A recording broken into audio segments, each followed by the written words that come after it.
in this course, we are going to write all the programs with the help of a programming language called as C++.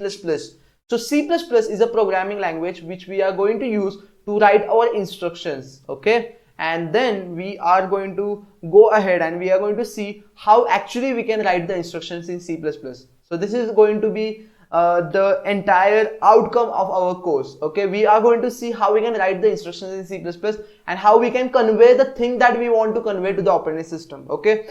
So let's quickly move ahead and let's see what is this C++ language, why this C++ language is something that we are learning right now.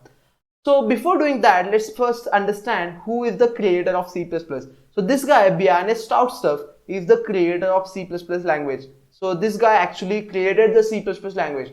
Now this C++ language was actually earlier called to be C with classes, okay? But then its name changed and then the name became C++, okay? So earlier it used to be called as C with classes. So C++ is actually called as superset of C language. So there is one language called as C. The C language was very popular. I mean, many people used to use this language. But then this Bjarne Stroustrup actually added few features on top of C language and then created new language. So that feature, the main feature that he added was class, okay? And that's why he named his language as C with classes. We are going to see what are the classes and what is exactly that feature, why that was important and why that feature got so popular and people started using C++. We are going to discuss it when we'll go ahead in our course, okay? But right now, just remember, we are just getting started and we are just discussing about why this C++ is something that we are right now learning, okay? So let's see the basic timeline of C++. So the C++, the development of C++ started in 1979, okay? So I'll say it is pretty old language. It started developing in 1979. Then actually at that time, the name of the language was C with classes, as I said, right? Then in 1983, the name of the language renamed to C++. Okay, again I'm saying C++ is a superset of an earlier language called as C.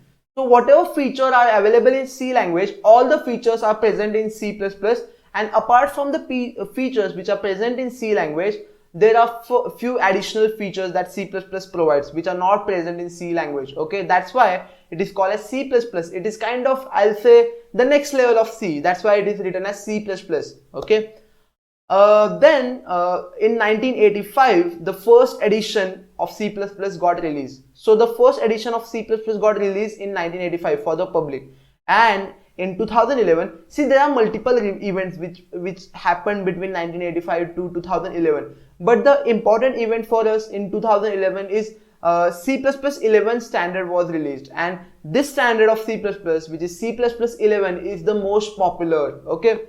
So basically it's like your Android version. So you have Android Pie, you have Android Oreo, something like that, right? So it is just your Android version, and the latest version is something which people usually prefer, okay? So in C++, C++ 11 is the version which is people right now preferring, okay? People mostly like writing their code in C++ 11.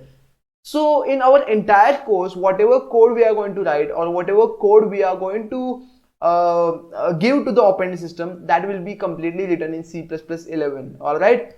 So that's it for this video. I hope you enjoyed watching this video, and see you in the next module.